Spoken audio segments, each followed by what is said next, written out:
this is the route to take, this is what you need to do, and the rest is up to you. I took that as another challenge, and I thought, wow, that would be a great, sort of string to my bow to add to my life sort of accomplishments and goals. A lot of people ask me why I always choose the most difficult route, and I tend to ask them the question, why do you always assume I see two routes? There's only one route for me, and that's the hard route, the route that I choose, the route that I am going to succeed in, regardless of the outcome that other people may think I'm going to achieve.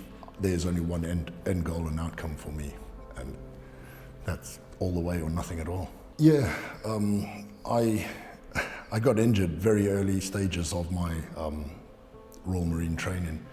I think it was week 5, I think it was, where I went over on my ankle with severe tendon rupture and strain to my ligaments surrounding the ankle and the stability of it. So I couldn't progress within the early stages of my training.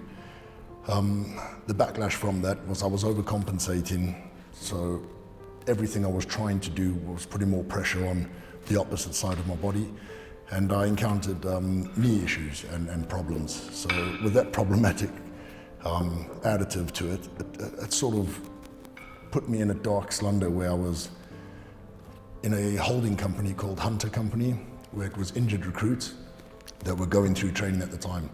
A lot of people landed up in that troop, and that was just due to the arduous training that we were put through. During my time there, I had spoken to people through different stages of their training. Some were at the early stages, some in the middle, and some at the latter stages. And each person still had that one focus in mind, and that was the ultimate wearing of that green beret at the end. And regardless of where they were, what their injury was, or how long they had been there for, they all still had that same goal. And I thought, well, it's a great goal to have, but that's not the only thing that we need, is to get out there, achieve our green beret, and become a Royal Marine. But I think it was more so overcoming whatever it was holding you back, whether it be the injury, whether it be the mental block stopping you from progressing. And I think that's where my mindset again kicked up a gear from all the injuries that I had previously, the encounters that I had back in South Africa with the stabbing and the feet on fire. That's when I put it all into play and created that state of mind which I've pursued and followed throughout my whole career. The strongest attribute that you would need is the mindset of a warrior, of an absolute lion, the toughest of the tough. And it's only because your mind is what is going to carry you through. It is the strongest muscle in your body. You could take Marines, put them side by side. Not all of them look like me. Not all of them are 6'3", monstrous, massive muscles on them.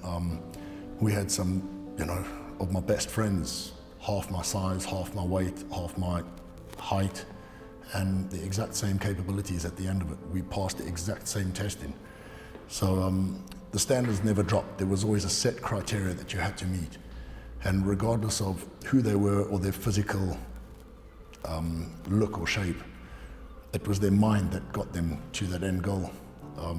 So I'd say you have to have the mental fortitude of, the strongest possible outcome that you can have. I mean, it's one of those that you're given a test that everyone has to pass with the same criteria as I mentioned previously. And different capabilities, different body shapes, sizes, backgrounds, and you've all just got to get through it. It's your mindset that takes you to that next level or that criteria that you have to meet. I think the body is what you make it. You can always train to become an ultramarathon runner.